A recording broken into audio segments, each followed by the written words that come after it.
join in. Okay. So, all right. James, do you want to sort of get things rolling? Yeah. Thanks everybody for coming. This is our cousin Dave, who I met on Ancestry, and I started building a family tree a while ago after our son was born, and I reached out to David for a little more information on our ancestors, and I wanted to bring everybody together and have him share as much as he knows, going back I think even to the 1700s from our trees. So I'll let David take it from there. Maybe we'll just quickly introduce the folks here first, Dave, just so that you know who you're talking to. So that was Jamie. I'm Robin. Pepper. John Pepper. I'm Nancy Anderson, knee Pepper. George Pepper, Teal Pepper. Same one. Beth is Beth, Jamie's my wife. And the newest Pepper, Yeah. Cecily. Pepper baby. Hi there. And I'm Tyler Pepper. I think that's Okay, let me tell you how I got started on this. My great aunt had started researching family history way back in the 60s. And she had gone over to England and dug out old records and things like that. And she gave me a write-up of what she'd done. So I started looking into it. And of course, as the computer age came along, I started using Ancestry and Google and everything else, and found a lot of information. So I filled in the Pepper side as well as her side, which was my grandmother's side. But I'm also descended from the father of Robert Pepper, who I think all you guys are descended from. He was born in 1778. So his father was born in 1712 in Ireland. So I thought what I'd do is I go over some of my research. I talk a little bit about DNA research, which I've done, and also where the Pepper name came from. And then I thought I'd go through what I know about Robert, who you guys are related to, and then tell you something about his brother John and the people in my family that descended through that. It's also interesting that there's one more generation on your side than there is on mine. I think the reason for that is that I'm descended from several of the youngest in a family. So, they're 10 or 20 years down the line, and that's why there's a difference in generations. But anyway, I'll start with DNA. I did DNA testing, and I found out my Y DNA, which my uncle did as well, he's a Pepper as well, is a DNA system, classification called Z154, which doesn't mean a lot, but it's a subclade, a subcategory of Z381. And Z381 is a fairly famous DNA. The first person known to have Z381 is a king named Robert I of Hesbaye, which is a town in Belgium. So he was a Frankish nobleman of the Merovingian line, and he lived between 697 and 764. So his descendants also included the kings of France, Spain, and Italy. So we are somehow distantly related to the kings of France, Spain, and Italy, at least through the Y DNA. Yowzers. How about that, huh? No money attached. Called the Robertian line, because Robert I was the first one, so the Robertian line. So then I did autosomal DNA testing through National Geographic. That's the one that tells you all of your ancestors lumped together, everybody that's related to you, from your grandparents and on both sides of the family. And I get all kinds of frequent matches on people named Corbett, C-O-R-B-E-T-T, Corbett. And Roger Fitzcorbett was the guy they traced back. I've got several people I connected to in the Corbett line, and I got autosomal DNA that's fairly high correlation. And they traced back to Roger Fitzcorbett, who was a knight who came to England with William the Conqueror. So here's the start of that connection to William the Conqueror. I'll get to that in a little bit. So then I asked, where did the Pepper name come from? Because the sort of family lore in our family from the beginning, it has something to do with the spice. Wrong. It doesn't have anything to do with the spice. There's a family named Pipard, P-I-P-A-R-D, Pipard, from Normandy, who originally came to England with a knight named Rafe Pipard, who crossed over with William the Conqueror. So after the Norman conquest, Rafe was made the lord of a town named Hazeley and Latchford in Oxfordshire. Hazeley village still exists today, and the site of the nearby town of Latchford is a ruin that it's a medieval archaeological dig. So those were the first places that he got to. His descendants, this Rafe Peppard were numerous sheriffs. They were the sheriffs of Oxfordshire, Gloucestershire, Somerset, Devon, and Wiltshire. So there's a whole bunch of sheriff connections there. And the name Peppard originally came from D. Peppard, which means from Peppard, a town in Normandy. So that's how the Peppard name came about. So the Peppard, spelled with it P-E-P-P-A-R-D, ended up in Ireland during the reign of King Henry II. And there was a knight named Gilbert Peppard who arrived there in 1185. He settled in Ardee in County Louth, Ireland, and he built a castle called Castle Guard, which still exists today. Gilbert's Irish descendants range from important officials like his son Peter Peppard, who was actually the Prime Minister of Ireland, to more humble and obscure sons, and they were all loyal to the British Crown. So these were people, the Anglo-Normans who were stuck in Ireland, and they were the British representatives there. When Henry VIII split off the English Church, these Anglo-Irish converted to the Church of England, abandoning the Catholic roots.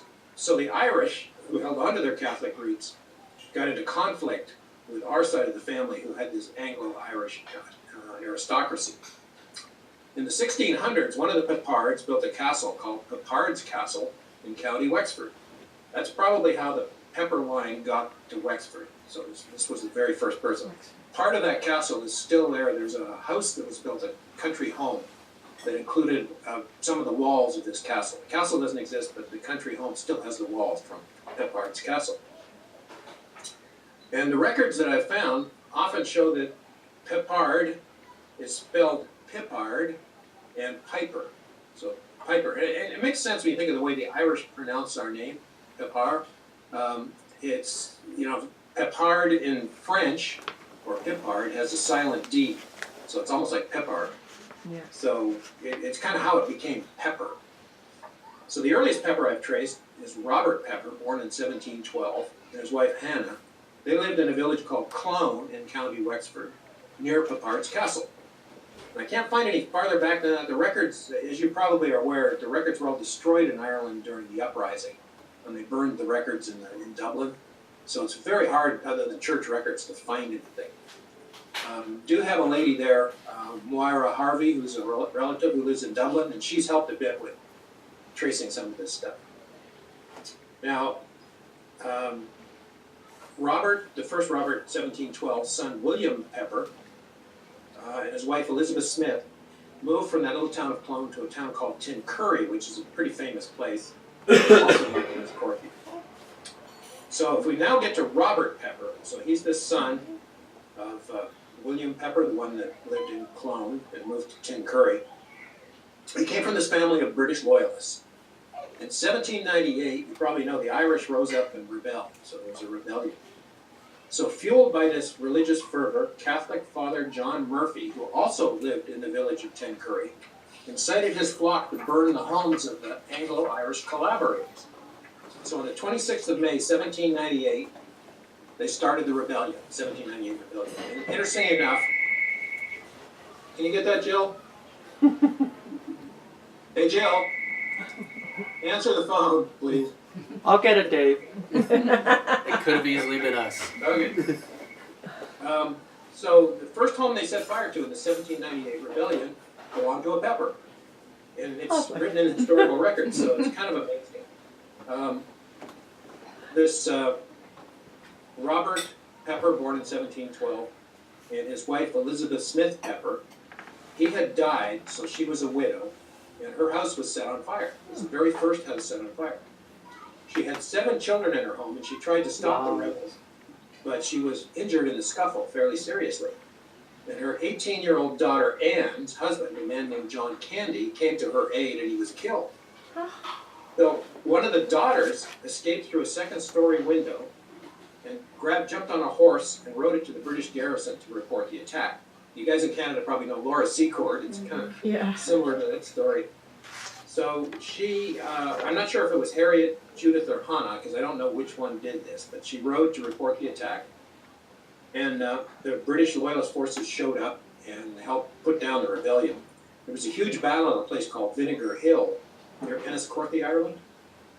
Enniscorthy, by the way, is the oldest incorporated town in Ireland, incorporated in something like 512. The Irish rebels were defeated at this Vinegar Hill, but during the battle, Robert's oldest brother, James, was killed.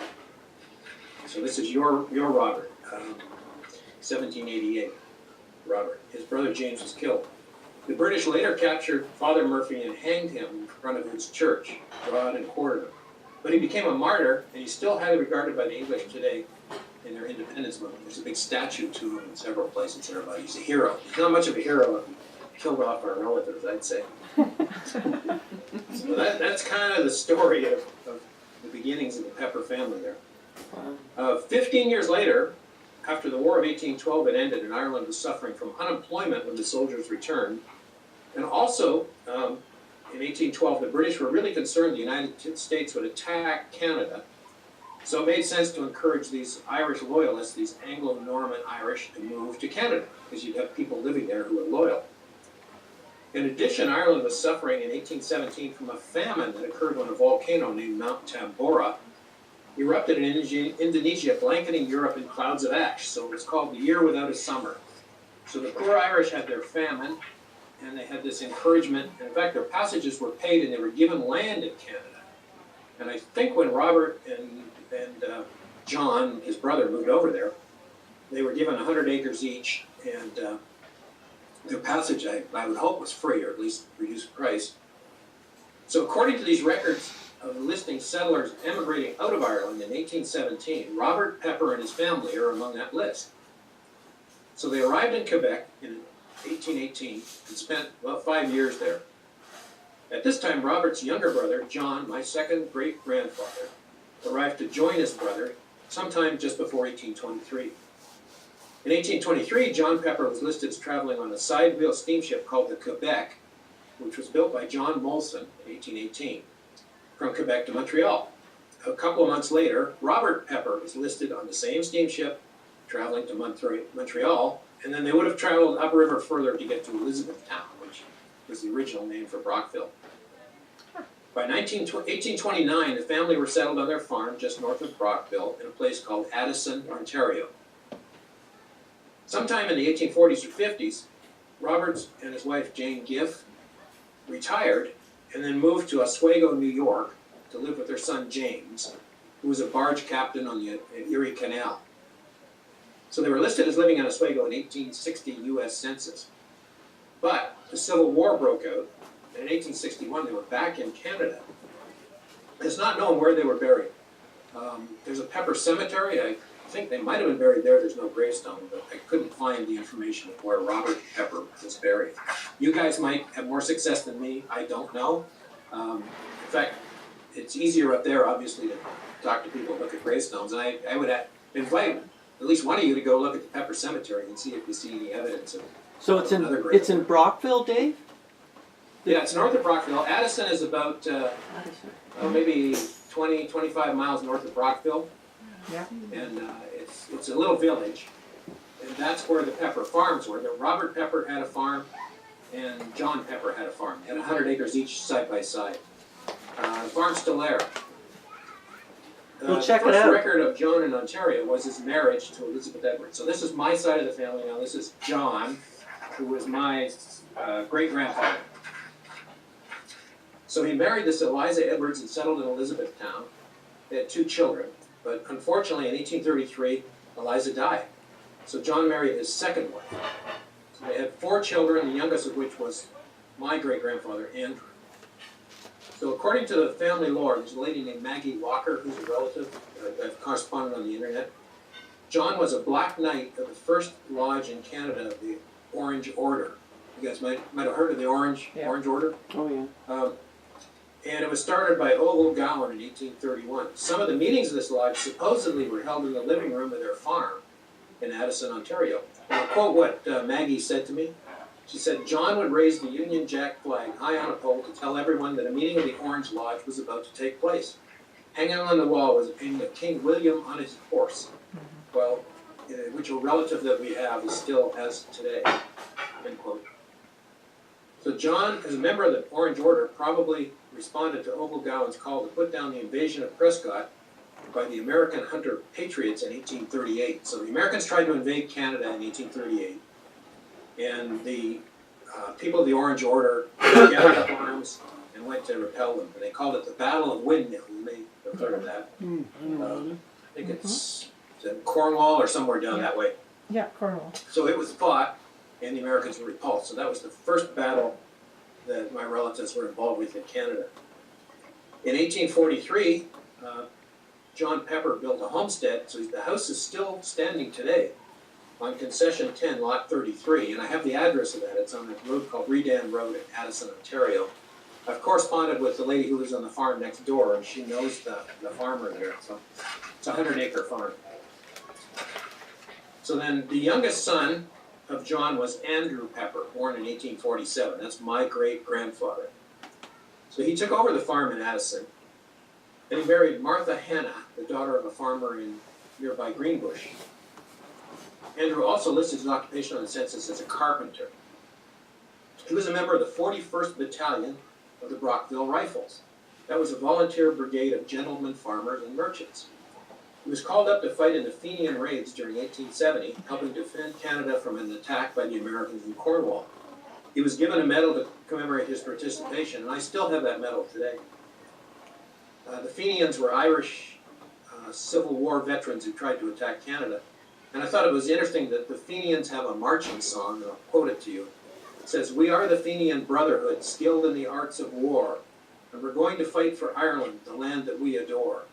Many battles we have won, along with the boys in blue, and we'll go and capture Canada, for we have nothing else to do."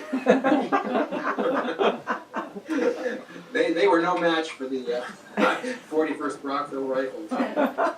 They had old Civil War single-action rifles, and the Brockville Rifles were equipped with the latest repeater rifles. So it wasn't much of a fight.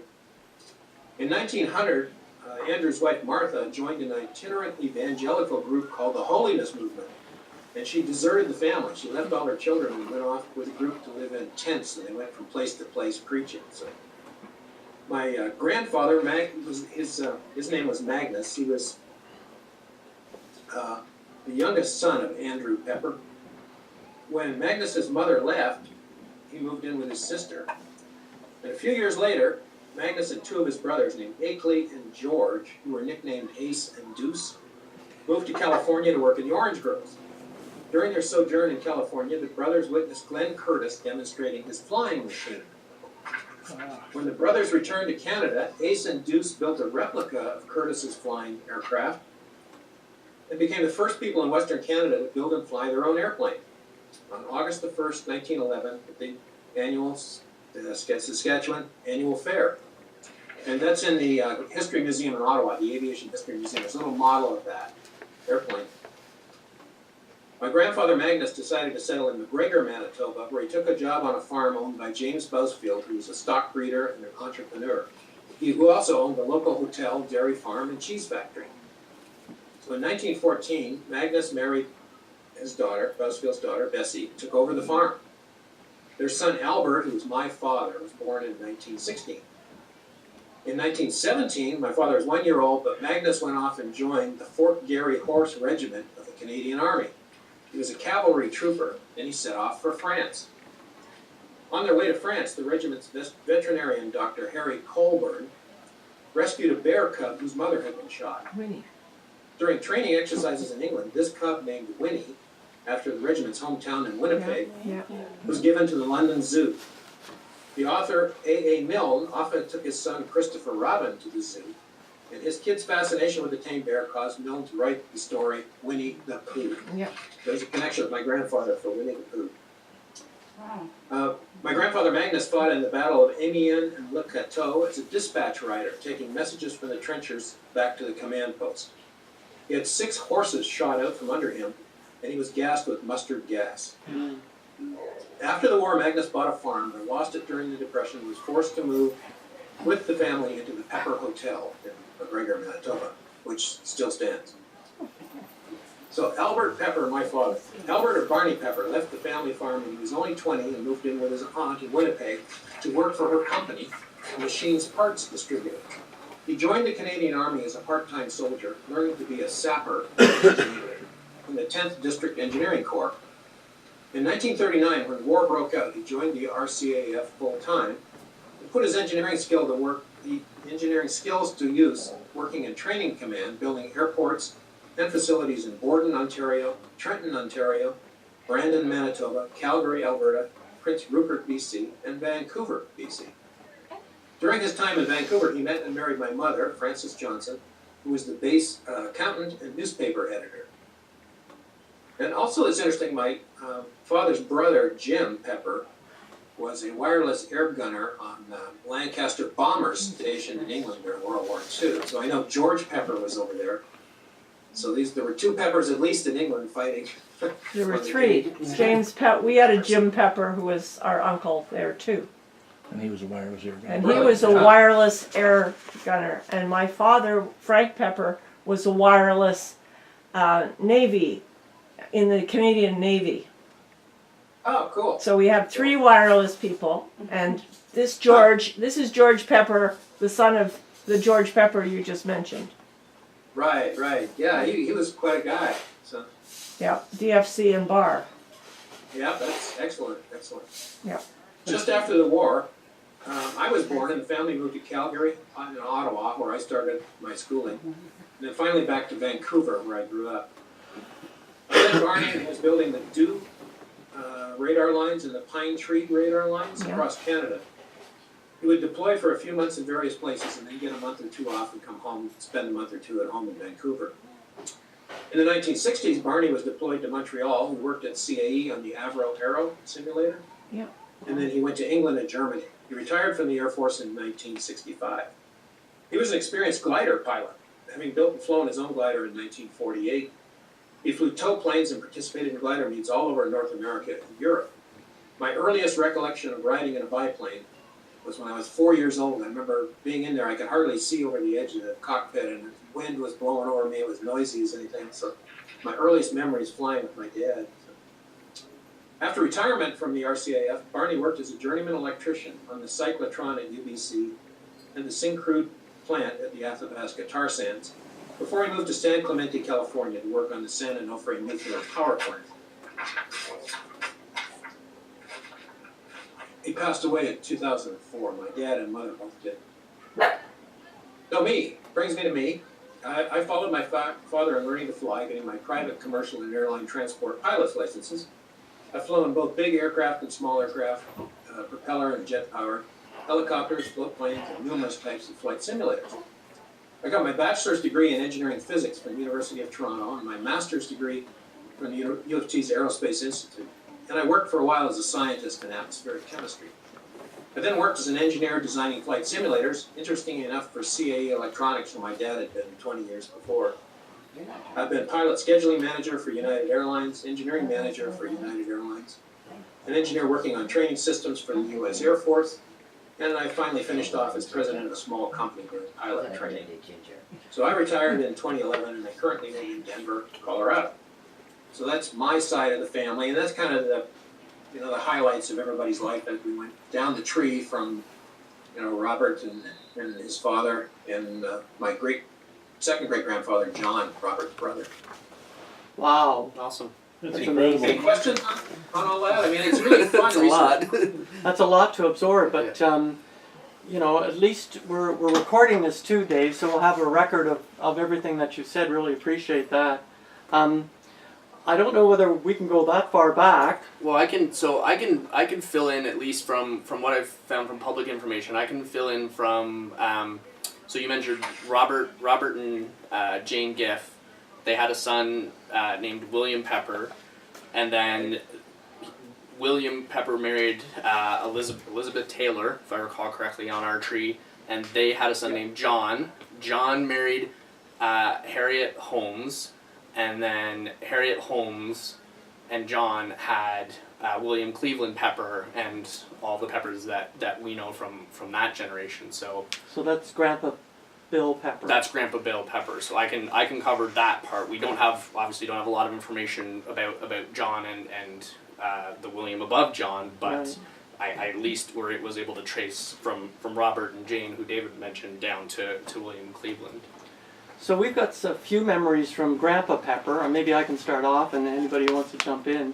Grandpa Pepper lived on 90 Chatham Street in Belleville, Ontario, and he was involved with building a whole number of houses in Belleville. I don't know if we have any idea how many, but a huge number of homes in Belleville. Do you have any idea how many? No. No, I know there's quite a few on Foster and Chatham. Foster and Chatham Street, yeah. Right. Okay. But he certainly was a master carpenter. I guess that's the best way of explaining Grandpa Pepper.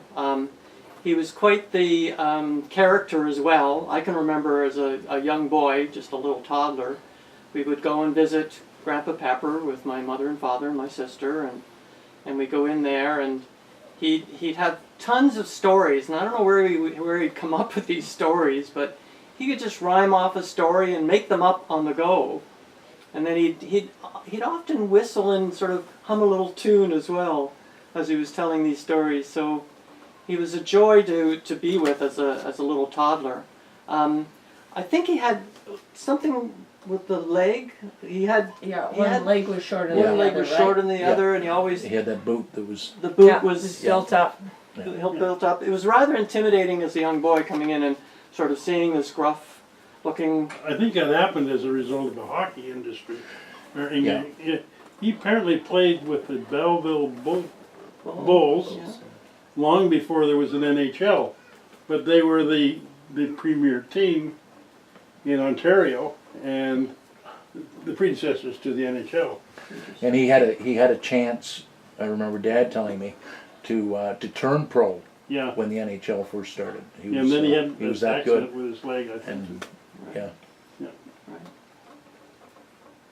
But that telling stories and whistling on the couch, it sort of it follows through with him being Irish. Yeah. Yeah, sure.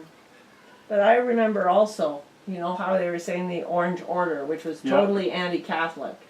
And I remember a story about Grandma and Grandpa. This is Aunt Bess Yeah. talking and saying about how horrible the Catholics were, and she had a book, and the Catholics were burning babies, and this is, I was born in '51, so to hear that kind of stuff, I'm going, really, Yeah. But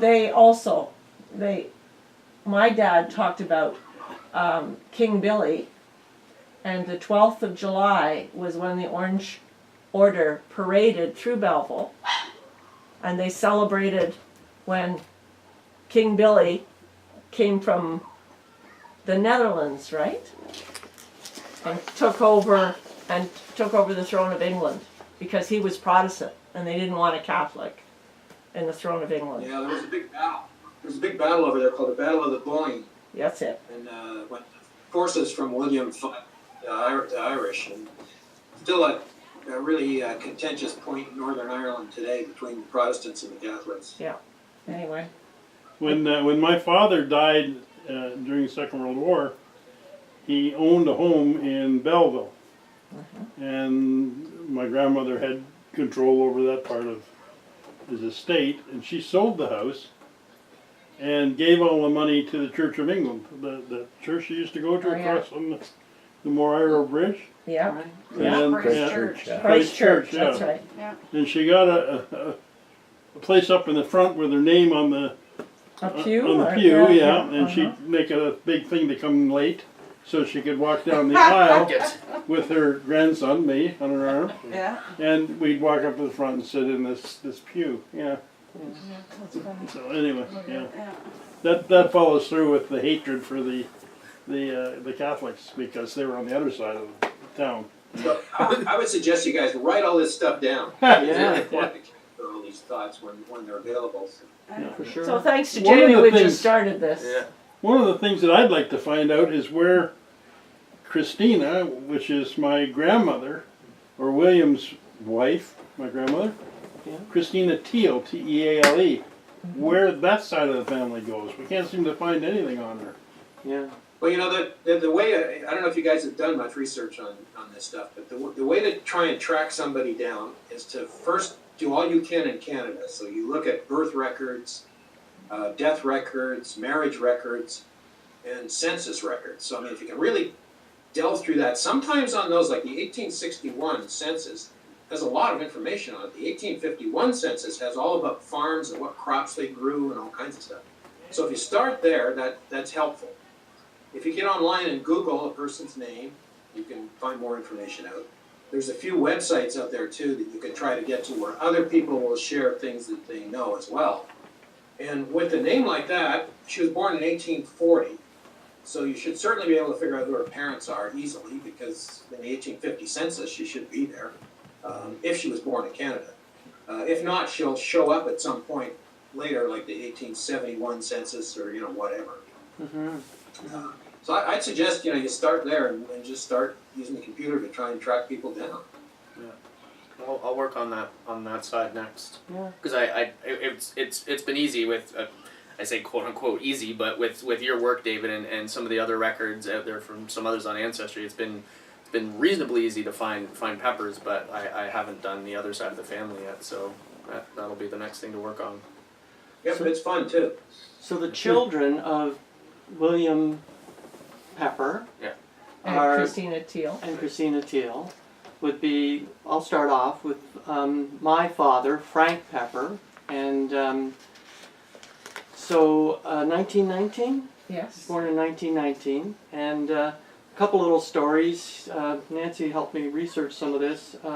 Apparently, when he was 11 years old, he hitchhiked from Belleville to Toronto to see the original Blue Nose, and I guess that's where this whole love of water and boats, that's in my blood anyway, came from, because at 11 years old, back in the 1920s,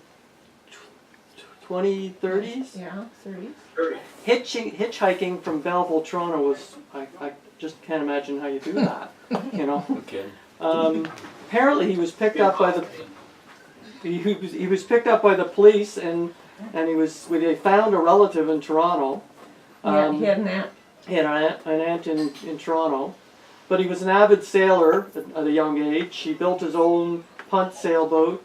He won sailing contests, and that stool right there, can Dave see that stool? That stool is the original stool that he won as in a sailing contest back in the 1920s, 1930s, I guess, yeah. In the Bay of Quinte. He did a lot of sailing in the Bay of Quinte. At 15, he quit school and became a telegraph delivery boy on a bike in Belleville, delivering telegraphs by bike. And then he became a telegraphist and sent news bulletins for the Toronto Star featuring Gordon Sinclair. I don't know if anybody remembers Gordon Sinclair. And those are stories that were sent across Canada, and Dad was somewhat involved. He was doing the da-da-da-da. He was sending them by Morse code. So then he became a chief petty officer in the Royal Canadian Navy, again as a telegraphist. And he crossed the Atlantic, I don't know, several times on corvettes and frigates, escorting the convoys. And that was probably one of the more, well, it was dangerous, because obviously the German U-boats are out to destroy the supply line, for sure. One little story, which is typical of my father, was he was with his buddies in a pub in Edinburgh, and somehow he got involved in a bit of a battle. So apparently some boisterous Americans came in, and of course they were being a little bit too loud and a little bit too bragging about how wonderful the American military was and all that kind of stuff. So Donnybrook broke out, and the landlord phoned the police, military police. They came, and somehow the keys to the pub ended up in my dad's coat pocket after some investigation. So he was actually sent to Edinburgh Castle, which is very dark and dank and scary, and he spent a week there because his commanding officer was on leave and they couldn't find him to come and release him or get him out of jail. So finally they got him out of jail, and he was fine. So Dad was in the war for the duration, and when two of his brothers, George and James, were lost, he was sent back to Canada and spent the final days of the war in Ottawa, again where he was involved a lot with wireless radios and whatnot.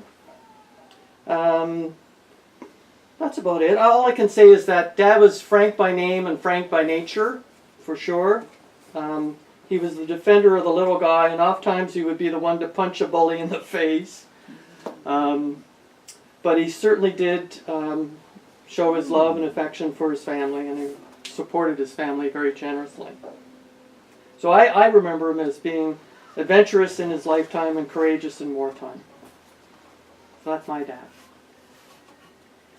Nancy, where did you Okay, go? I'm here. You have to read that. You have to do. Jamie will You have read to it. do James. You want me to do James? Okay. Okay, I'll do James.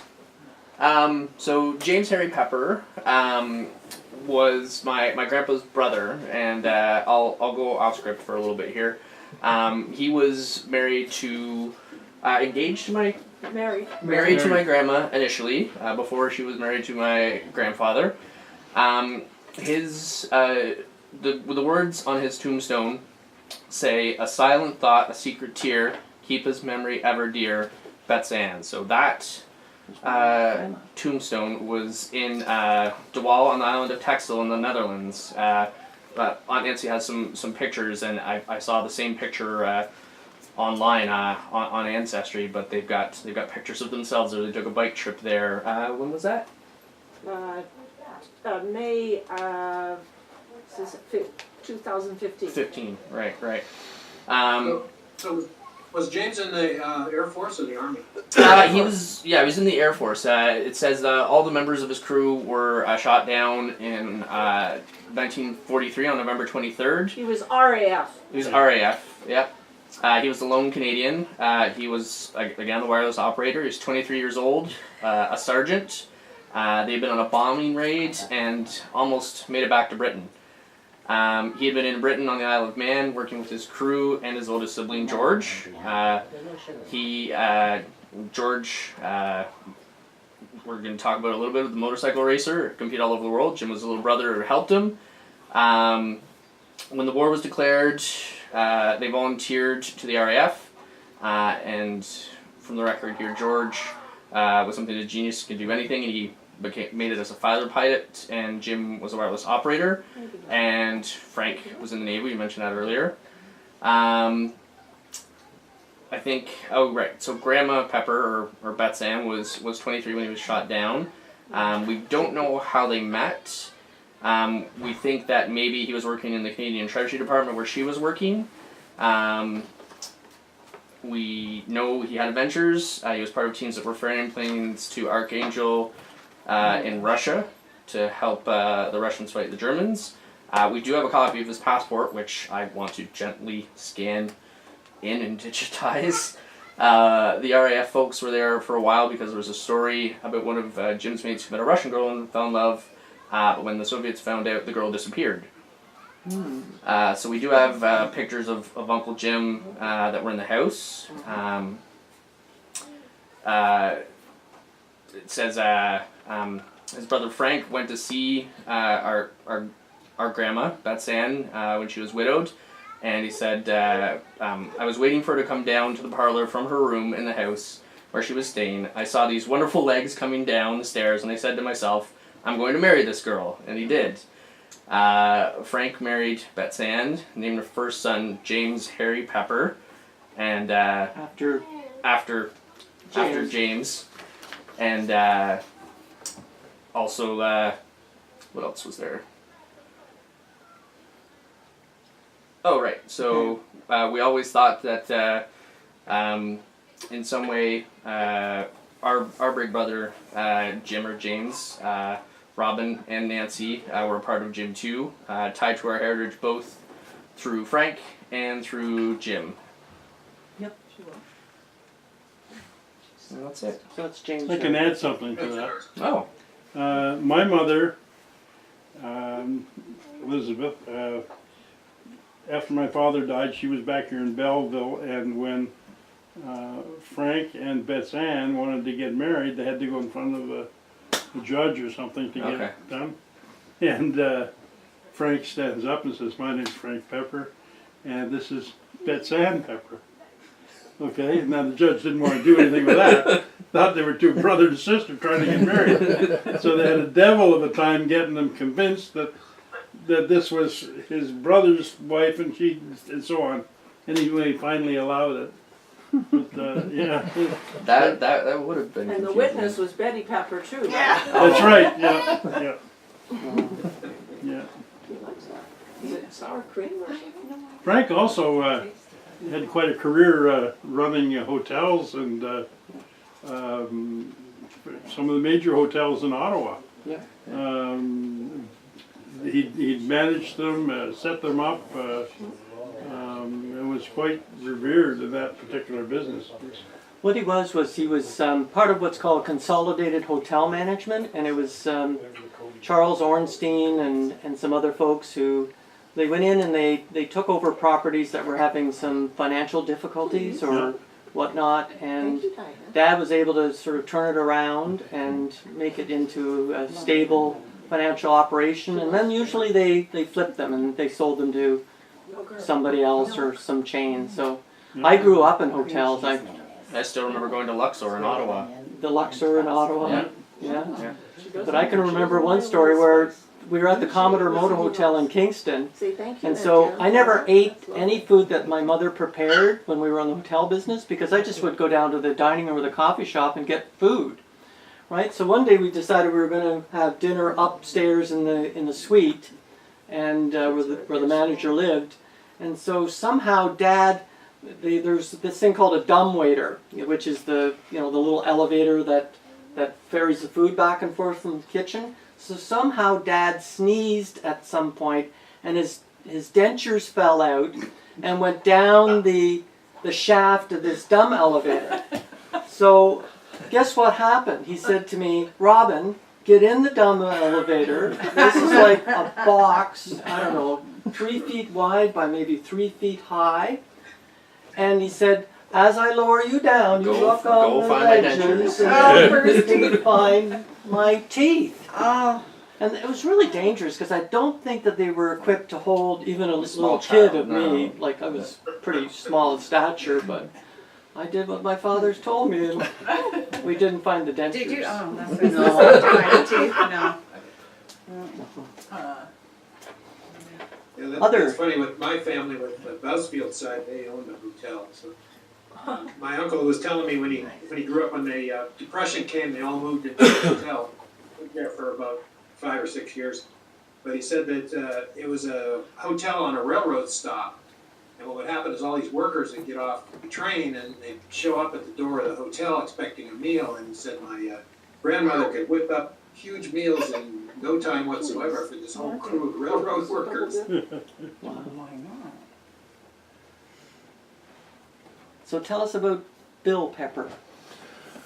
Well, Bill was my father, and I really can't comment on his youth because I don't recall any stories, but I do get the sense that he was a bit of a hellion.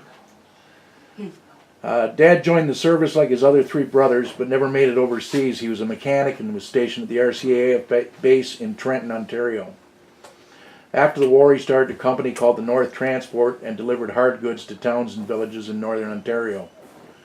After a few years, he sold this and started a spring shop on North Front Street in Belleville, which became quite a gathering place for truckers needing work done. Bill worked hard and played even harder, much to the chagrin of my mother. In 1960, Bill was able to fulfill a dream and bought a farm.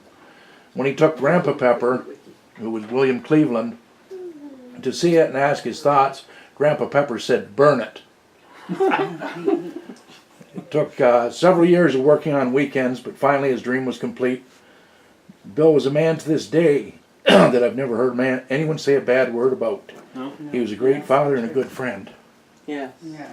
for sure. When I was a young man, I used to go out to that spring shop. Yeah.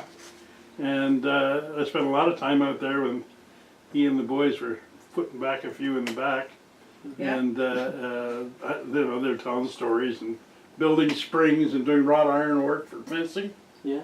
And a lot of the local North American Indian fellows would come out Yep. and spend time there. And you know, one thing that happened at his funeral, there were more Indians at that funeral than anybody's ever seen around here. Yep. Well, He was an honorary chief. That's Yes, what- he well, was He an was honorary chief. He There you was. go, yeah. That's right. That's why, you know, when we were talking about Teal, Yeah. Christina Teal, I got a funny feeling that she might be North American Indian, but I don't know. interesting. Well, Work for next year. Yeah, Yeah. there we go. Oh, Dad was, he was a character. he was a character. Oh, yeah. But he could make anything. And for the benefit of David, I don't know, can you bring the... Yeah, let me swing the laptop around. Dave, this guy, Bill Pepper, could make anything. And I don't know, we're trying to get the picture. No, you can kind of see it right Can you there. see it? Yeah. Okay, so this spiral staircase that goes up to our second floor, Bill Pepper made, and again, being an he was a master with ironworks. I can remember, I think it was Nancy. No, it was Jan. Was it Jan? Jan and I we were trying to figure out, like, okay, now we have to have this made in such a way that it's going to be a certain height and a certain width, and it's got to be perfectly aligned with the number of steps. And so Bill, in his usual self, said, God, you know, just where do you want to get on? Where do you want to get off? That's all I need to know. And so he built this thing, and it's been here for years, and people are always commenting on how perfectly formed it is. Basically, he took a 45-gallon drum and bent the railing around the 45-gallon drum. But I still can't figure out, I mean, you know, he didn't brag about being a mathematician or anything like that, but how the hell did he figure out where because they're perfect. The Equally steps spaced steps all are the way up. perfectly aligned, and it's just a marvel. code. I don't know. I don't know. Certainly takes talent. For sure. Yep. For sure. Well, Well, it's interesting that he was also at Trenton. My dad was at Trenton during World War II. Yeah. I wonder if they ever ran into each other. wow. Oh, I'm sure that if they were there at the same time with the same name, they would have. You'd think so, eh? Wow. Well, yeah, I think that's it, David. Wanted to thank you for your time and thank everybody for coming and sharing their stories. I really appreciate it. And more next year, hopefully. Okay, sure, yeah, include me if you have something going on next year. Yeah, we I'll will. send along my little write-up, so at least you can file that. So. Okay, great. Perfect. Thank you very And we much. don't Thank you. find any more information out, so. We will. Thanks, David. Thank you. Thank you very much. Talk to you later. Take care. Bye. Bye. I remember in Dad's shop, he had a picture of you standing beside Formula One, Oh, yeah. and George, it was either George or Teal Pepper drinks. Oh, Ginny. Ginny, yes. Ginny. We Yep. had one of those too. It Yep. was a poster. Yeah, it was. It was, I don't but it was a card. This one was cardboard. Kind of, it was a Yeah. standalone No, thing. Yeah. But I don't know where it. It's too got bad to. because we have tried to find that. Oh. Really? Because when I was at the civic hospital, Yeah. like George was racing then, Yeah. and he was quite well known around the Ottawa Yeah. area. And they had one right down in the square in Ottawa, up on one of the buildings. And I've been trying to find one of these things for I don't know how long, and I can't find them anywhere. So yeah, what did it say, George? International racing ace, Yeah, George Pepper drinks Ginny. yeah, and it was That drink with the huge. daredevil taste, that was, That's right, and it was huge. Yeah, Yeah. Ginny Yeah. was huge. I remember Yeah. that too. That was- So, wow. but yeah, Yeah. it's never been able to find No, and I don't know what happened to it. it. Yeah, because we go around to all of those antique places, Yeah. you know, or those places that sell antiques, and Antiques, we've yeah. gone through Can't all find the them? signs, can't find Because them that at would be all. a real Oh, keeper. would it ever? Yeah. that was, you remember, what was her name, Renata Picalis? Yeah. That was the same year that she was Miss Ottawa Rough Rider. Yeah, So they did one with her, the same drink thing, yeah. Yeah. yeah. Yeah, we gotta try and search it out on the internet. We may be able to, there may be somebody who has Yeah. one, Has one, yeah. you know, because, Well, there's been other things that have been found. There was other branches where on this Facebook group that I think invited you guys Yeah, to. you did. There was a painting that was in a school from one of the grandfathers of one of the kids who's in there. I guess an Ace Pepper Jr. And somebody said that the school is closing and they want to get the painting back to its original owner, and they found a descendant through this group to give it to. So I'll post something on there and see if anybody has heard of anything, because we'd appreciate it, because I have looked and looked and looked and looked and. Now, is George Pepper the artist? There is a George Pepper that is an artist Yeah. in the States. I Well, can't. no, this guy. This one was from Ottawa. He painted right in line with the group of 7. He was kind of in that era, and he went overseas and painted, did war Oh yeah? Really? stuff. Yeah, and he was from Ottawa, Huh. and his wife was from Napanee, and she's a famous painter. I can't think of her name, Really? Yeah. Wow. but that's. This Tried to was find great, out. by the way. Yeah. It was. Thanks Yeah. for sending No, us thanks out. everybody for That's coming. just unbelievable. I'm glad we're able to do it and put it together and have everybody come and visit. Yeah, well, it's really something. Yeah. Well, and we'll keep working. If we can find more on the Teal side of the family, that's good for everybody. Yeah. Yeah, It'd be nice to I exactly. trace still back got to that the DFC family. and bar. Have you? Yeah, in a little case. Yeah. Awesome. Yeah. Cool. Well, I think we've got food if people are hungry. So I don't know if my parents have started it yet or not, but Jamie, we'll where's the start washroom? working on it. Oh, right here, right in the corner here. That's a lot of work. We really appreciate it. Yeah, that's fantastic. Thank you very